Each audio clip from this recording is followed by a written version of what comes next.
Bismillahirrahmanirrahim. Assalamualaikum warahmatullahi wabarakatuh. Bertemu kembali dengan pembelajaran fisika dengan pokok bahasan hakikat fisika dan metode ilmiah. Setelah pada pertemuan pertama belajar tentang hakikat fisika, maka pada pertemuan kali ini kita akan mempelajari tentang prosedur ilmiah.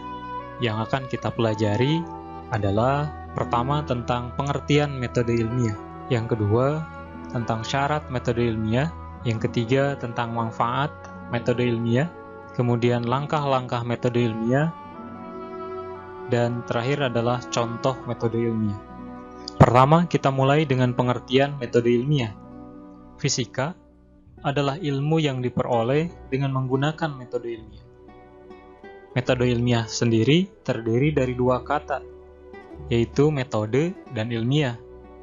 Metode itu diartikan sebagai cara untuk memperoleh sesuatu, sedangkan ilmiah itu diartikan sebagai kaidah-kaidah keilmuan. Sehingga, secara ringkas, metode ilmiah dapat kita artikan sebagai cara untuk menyelidiki fenomena, untuk mendapatkan pengetahuan baru, atau untuk memperbaiki dan menggabungkan penyelidikan dengan pengetahuan yang sebelumnya. Mungkin Anda bisa menemukan berbagai definisi dari metode ilmiah, tetapi secara prinsip sama. Kriteria metode ilmiah, yang pertama, metode ilmiah itu berdasarkan fakta. Tidak diperkenankan dalam metode ilmiah jika kita mendasarkan pengetahuan kita pada mitos atau khayalan semata. Yang kedua, metode ilmiah itu bebas dari prasangka. Artinya, tidak boleh menduga tanpa dasar analisis pengetahuan yang diakui secara umum. Boleh sebetulnya kita berpraduga yang kita sebut dengan berhipotesis. Tetapi hipotesis itu didasarkan pada pengetahuan umum yang telah ada atau dasar analisis yang jelas. Yang ketiga, metode ilmiah itu harus menggunakan prinsip analisis. Artinya, semua masalah harus dicari sebab-musababnya secara logis, sehingga masuk akal. Yang keempat, pada metode ilmiah itu terdapat perumusan masalah, antara lain dengan menyusun hipotesis. Hipotesis itu berfungsi sebagai pemandu jalan pikiran ke arah tujuan yang akan dicapai. Perumusan masalah ini sangat penting untuk menentukan batasan dan untuk menentukan kejelasan arah penelitian kita. Yang kelima, metode ilmiah itu menggunakan ukuran yang objektif. Sebagai contoh, ketika kita mengamati fenomena gerak gelombang, kemudian kita menyimpulkan bahwa gerak gelombang tersebut sangat indah atau menakjubkan. Hal ini bukanlah ukuran objektif, tapi penilaian berdasarkan rasa saja. Berbeda jika kita sebutkan bahwa gelombang tersebut bergerak dengan kecepatan 20 km per jam dan ketinggian amplitudo sebesar 1 meter. Pernyataan ini akan lebih mudah dipahami. Kemudian yang keenam, kriteria metode ilmiah itu menggunakan teknik kuantitatif dan atau teknik kualitatif. Teknik kuantitatif artinya teknik-teknik yang didasarkan pada penafsiran angka-angka. Sebagai contoh, kita mengamati benda bergerak. Terukur misalkan kecepatannya mula-mula 10 meter per sekon, kemudian menjadi 20 meter per sekon, kemudian menjadi 30 meter per sekon, dan seterusnya. Hal ini bisa kita tafsirkan bahwa kecepatannya bertambah, karena angkanya makin lama semakin bertambah. Sedangkan teknik kualitatif itu didasarkan pada kualitasnya. Misalkan begini, suara senar gitar yang dipetik dengan cara yang sama dari senar paling besar ke senar paling kecil, maka suara yang dihasilkan akan semakin nyaring. Ini adalah contoh kualitatif. Selanjutnya, kenapa kita menggunakan metode ilmiah? Apa sih manfaat dari metode ilmiah ini? Pertama, dengan metode ilmiah, itu akan menjadi jalan berkembangnya ilmu pengetahuan. Dengan metode ilmiah, maka ilmuwan memiliki cara yang baku atau sama dalam mengerjakan satu penelitian, sehingga penelitian tersebut dapat dilakukan oleh ilmuwan yang lain. Akibatnya apa? Semakin banyak penelitian terhadap satu masalah, maka masalah tersebut akan semakin berkembang. Yang kedua, Manfaat metode ilmiah adalah untuk menemukan jawaban dari rahasia alam. Dengan mengabaikan prasangka dan khayalan, maka kita akan semakin memahami keteraturan alam ini dan semakin sadar akan kebesaran Allah Subhanahu wa Ta'ala. Bahkan, jika pengetahuan tidak mengantarkan kita pada kesadaran akan keberadaan Allah, maka artinya kita belum memperoleh pengetahuan itu sendiri. Yang ketiga, dengan metode ilmiah, kita dapat mengoptimalkan penalaran berpikir. Karena metode ilmiah ini menggunakan pemecahan masalah dengan penalaran. Sehingga ketika kita dihadapkan pada satu masalah atau satu fenomena, kita tidak terjebak pada tahayul atau mitos. Yang keempat, manfaat metode ilmiah adalah akan menghasilkan pembuktian yang memuaskan. Manusia dapat menggali pengetahuan secara sistematik dengan menggunakan metode ilmiah, sehingga dapat dicerna oleh penalaran oleh akal sehat.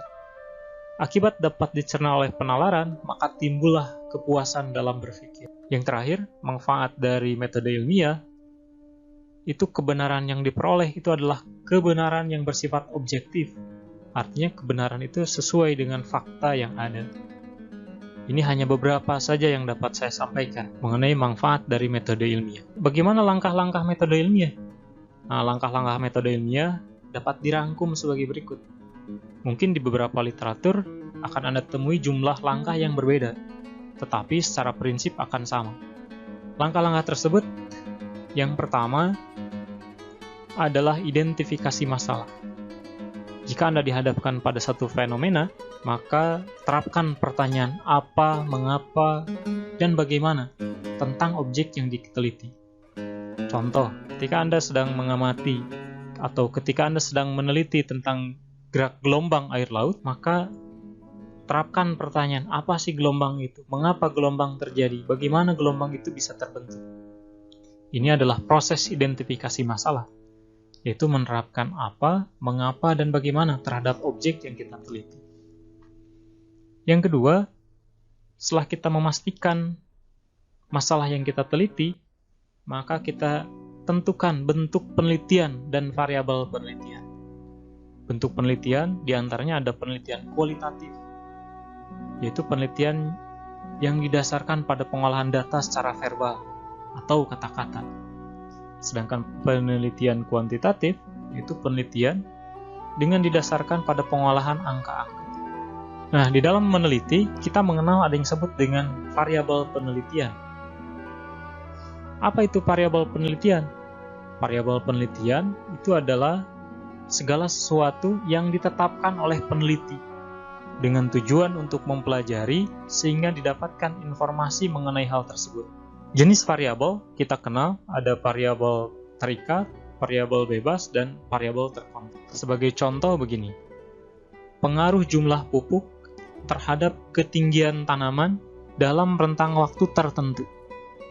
Maka yang menjadi variabel bebas itu adalah pemberian pupuk, karena kita bebas seberapa banyak pupuk yang akan kita berikan. Kemudian yang menjadi variabel terikat itu adalah ketinggian tanaman, karena misalkan kita menduga bahwa ketinggian tanaman itu diakibatkan oleh pemberian pupuk. Misalkan semakin banyak pupuknya, maka semakin tinggi. Maka yang jadi variabel terikatnya itu adalah ketinggian pohon tersebut. Kemudian ada variabel terkontrol. Variabel terkontrol yaitu variabel lain yang kita usahakan tetap. Misalkan kita menanam pohon tersebut pada suhu 29 derajat dan kadar air tanah 60% misalkan. Ini adalah variabel terkontrol. Selanjutnya, langkah-langkah dari metode ilmiah itu adalah merumuskan hipotesis. Hipotesis itu adalah jawaban sementara atau dugaan sementara. Jadi di dalam metode ilmiah diperkenankan kita menduga sesuatu. Hanya dugaan ini harus didasarkan pada argumentasi yang jelas. Langkah selanjutnya adalah menentukan langkah kerja. Dalam menentukan langkah kerja harus dicantumkan kegiatan, tempat, waktu, perlengkapan, rancangan, hasil data, dan lain sebagainya. Nah, selanjutnya, dalam langkah-langkah metode ilmiah adalah menentukan cara mengolah data. Data yang Anda peroleh itu kemudian dianalisis, kemudian disajikan misalkan dalam bentuk tabel, matrik, atau grafik. Data yang Anda peroleh dapat dianalisis secara statistik atau non-statistik. Tahap akhir dari langkah metode ilmiah adalah penarikan kesimpulan. Kesimpulan merupakan penilaian apakah hipotesis yang diajukan itu diterima atau ditolak. Misalkan, hipotesis kita bahwa jika pupuknya semakin banyak, maka tumbuhan yang kita berikan tersebut semakin tinggi. Ini adalah hipotesis. Kenyataannya apakah akan seperti itu atau tidak? Nah, itu nanti yang dibuktikan dalam eksperimen. Nah, hipotesis tidak selalu harus diterima. Bisa saja hipotesis itu ditolak. Tetapi, ketika hipotesis itu gagal, bukan berarti penelitian itu gagal. Jika langkah-langkah tadi diterapkan dalam sebuah penelitian fisika, maka alurnya adalah sebagai berikut. Pertama, masalah penelitian.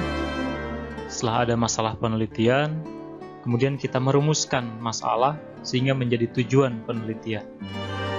Selanjutnya, menetapkan bentuk penelitian, apakah kualitatif atau kuantitatif. Kemudian, kita tetapkan variabel penelitian. Selanjutnya kita menyusun hipotesis, kemudian menentukan prosedur dan cara kerja.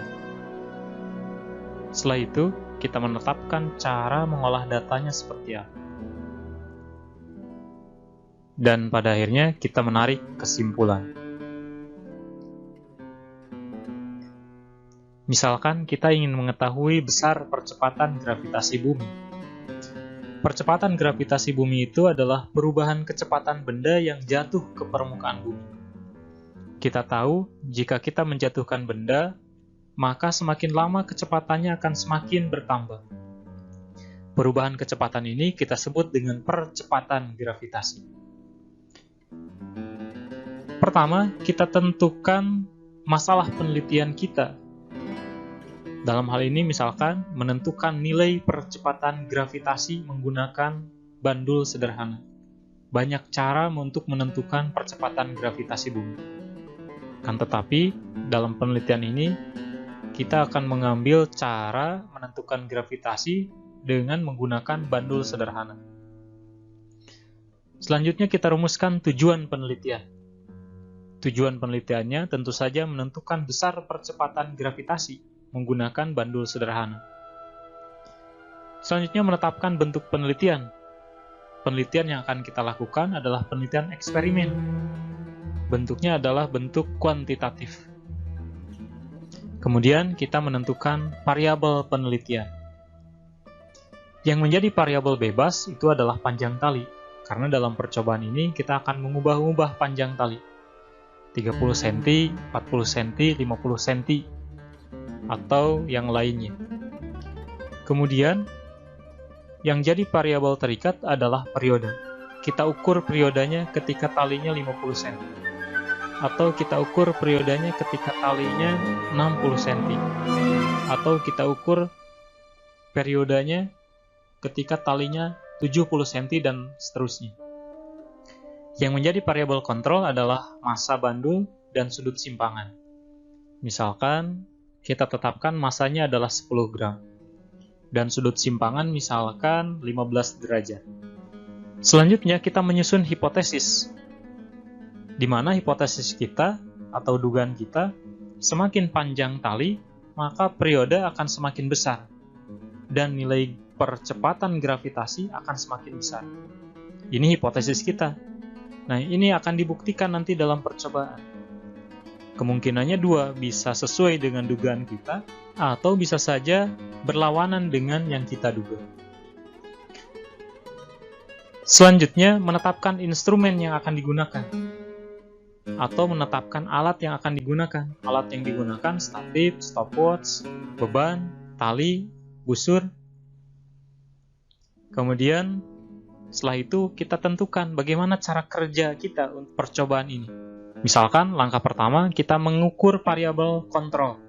Kita timbang bandulnya, kemudian kita ukur simpangannya 15 derajat. Setelah itu, kita mengukur periode ayunan untuk panjang tali yang berbeda. Misalkan kita ukur panjang talinya 50 cm. Kemudian kita lepaskan, kemudian kita ukur berapa periodenya. Setelah itu kita ganti. Kemudian yang ketiga, setelah kita dapatkan hasil pengukuran periodenya, kita melakukan analisis data. Ini langkah kerja yang akan kita lakukan. Dan ini dilaksanakan sebelum percobaan. Kemudian selanjutnya menetapkan cara memperoleh data. Data yang akan kita peroleh yaitu mencatat variabel-variabel yang kita peroleh dari percobaan. Kemudian kita masukkan ke dalam tabel. Selanjutnya menetapkan cara menganalisis data. Untuk menganalisis data yang kita peroleh, kita akan memasukkan ke rumus ini. Sehingga kita peroleh nilai G atau nilai percepatan gravitasi. Inilah salah satu contoh penerapan prosedur ilmiah dalam penelitian bidang fisika dengan tujuan menentukan percepatan gravitasi bumi menggunakan bandul sederhana. Secara garis besar, alur metode ilmiah ini adalah pertama melakukan observasi awal. Setelah melakukan observasi awal, kita lakukan identifikasi masalah. Kita perjelas masalahnya, apa yang akan kita teliti. Kemudian kita membuat dugaan sementara yang kita sebut dengan hipotesis. Nah, setelah kita membuat dugaan sementara, barulah kita melakukan percobaan atau eksperimen untuk menguji hipotesis kita.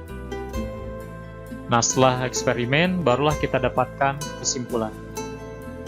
Selanjutnya, jika Anda masih ada yang ingin ditanyakan, silahkan buat pertanyaan kemudian upload di grup fisika kita.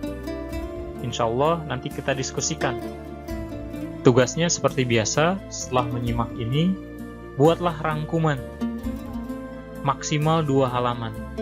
Kemudian di akhir rangkuman, buatkan 3 pertanyaan penting tentang prosedur ilmiah ini. Setelah itu, kirimkan bukti pekerjaan Anda di Google Classroom. Insya Allah bertemu lagi di video selanjutnya. Sekian, terima kasih. Assalamualaikum.